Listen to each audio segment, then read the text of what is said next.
విజయవాడలోని వైష్ణవ ఆలయాలన్నీ కూడా వైకుంఠ ఏకాదశి సందర్భంగా భక్తులతో కిటకిటలాడుతున్నాయి. శ్రీ వెంకటేశ్వరుని ఆలయాన్ని వివిధ పూలతో ఆలయాన్ని కూడా అలంకరించారు. గోవింద నామ స్మరణతో ఆలయాలు మారుమోగుతున్నాయి. భక్తులకు ఎలాంటి ఇబ్బందులు కలగకుండా అధికారులు అన్ని ఏర్పాట్లు చేశారు. వైకుంఠ ఏకాదశి వేళ భక్తుల రద్దీపై మరిన్ని వివరాలు మా కరెస్పాండెంట్ రాజ్ కుమార్ అందిస్తారు. వైకుంఠ ఏకాదశి నాడు ప్రత్యేకంగా ఆలయాలన్నీ కూడా గోవిందనామ స్మరణతో మారుమోగుతున్నటువంటి పరిస్థితి కనపడుతుంది. విజయవాడలో ఉన్నటువంటి అన్ని ప్రముఖ ఆలయాల్లో కూడా ఇదే విధానం కొనసాగుతుంది. ప్రస్తుతం మనం రామర్పాడులో ఉన్నాం. ప్రస్తుతం పంతులు గారు ఉన్నారు. ఈరోజు యొక్క విశిష్టత ఏంటనేది ఆయనతో మాట్లాడదాం. ప్రస్తుతం చెప్పండి సార్, ఈరోజు ఒక విశిష్టత ఏంటి? ప్రధానంగా వైకుంఠ ఏకాదశి ఇది.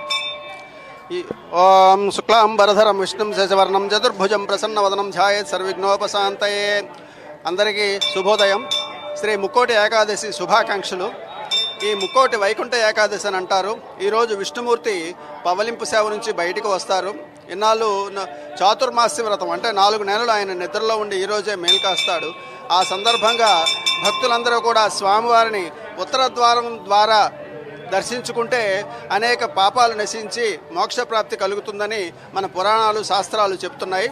అదేవిధంగా ఇక్కడ మా సీతారామచంద్రమూర్తి స్వామి ఆలయం ఇది చాలా పురాతనమైన ఆలయం. 100 ఏళ్ళ కిందటిది. 1905లో ప్రారంభించింది ఈ ఆలయం. తర్వాత ఇక్కడ సాయిబాబా షిరిడి సాయిబాబా వారి స్వామివారి ఆలయం కట్టడం జరిగింది పక్కన.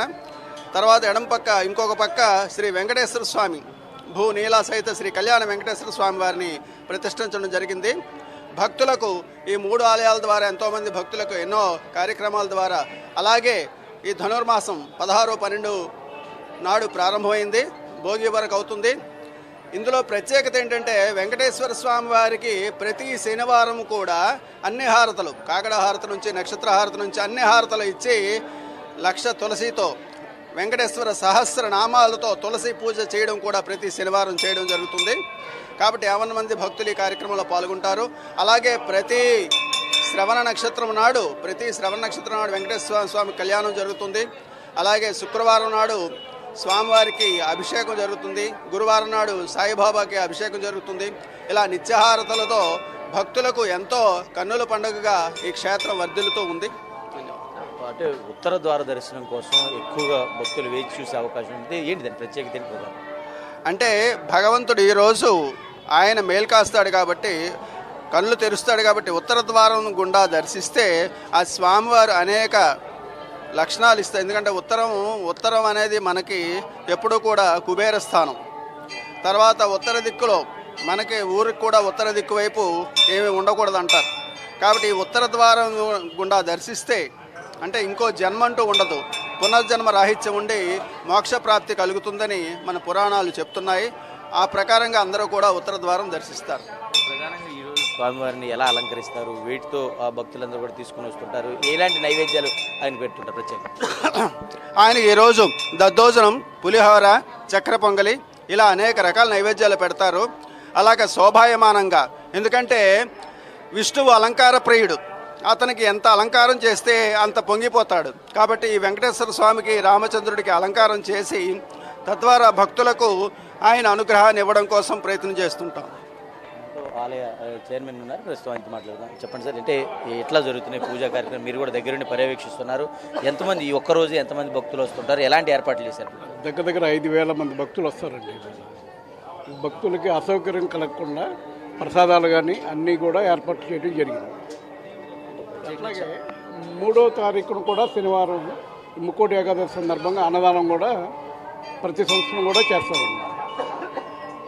ఆలయం తరఫున గురు పౌర్ణమికి సాయిబాబాకి, అట్లాగే శ్రీరామనవమికి రాముల వారికి నిత్య కైంకర్యాలతో పాటు అన్నదానం, కళ్యాణం, ఇతర కార్యక్రమాలన్నీ కూడా ఘనంగా జరుగుతాయి. అంటే ప్రధానంగా చాలా ఆలయాలు ఉన్నాయి. ఇంతమంది అంటే సాధారణంగా ఆలయాలు పెద్దగా ఉంటేనే భక్తులు వెళ్తారనే ఒక ఉప ఉంటుంది. కానీ చిన్న ఆలయం అయినా కూడా చాలా ఎక్కువ మంది అంటే బారులు తీరే భక్తులు. ఏంటి ప్రత్యేకత? ఎట్లా చూడవచ్చు? అంటే ఏమి లేదండి, చాలా విశిష్టత. ఈ ఆలయం ఏంటంటే వెంకటేశ్వర స్వామి అనుకున్న కోరికలు తీరుస్తాడు అనే ఒక నమ్మకం. దానివల్ల ఎక్కువగా భక్తులు రావటం కుదిరేది.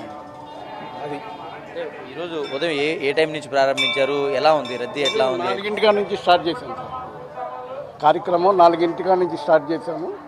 తర్వాత క్రమేణా జనం పెరుగుతూ వచ్చారు. అది చెప్పలేమండి, 3-4 అవ్వచ్చు. అది జనం వచ్చినంతసేపు దర్శనం ఉంటుంది సోమవారం.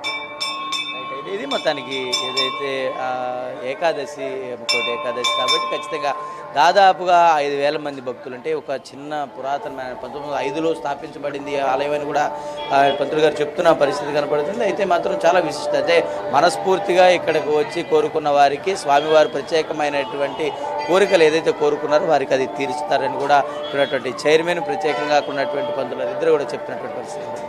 కెమెరా పర్సన్ రామకృష్ణతో రాజ్ కుమార్, ప్రైమ్ న్యూస్, విజయవాడ రావర్పల్లి నుంచి.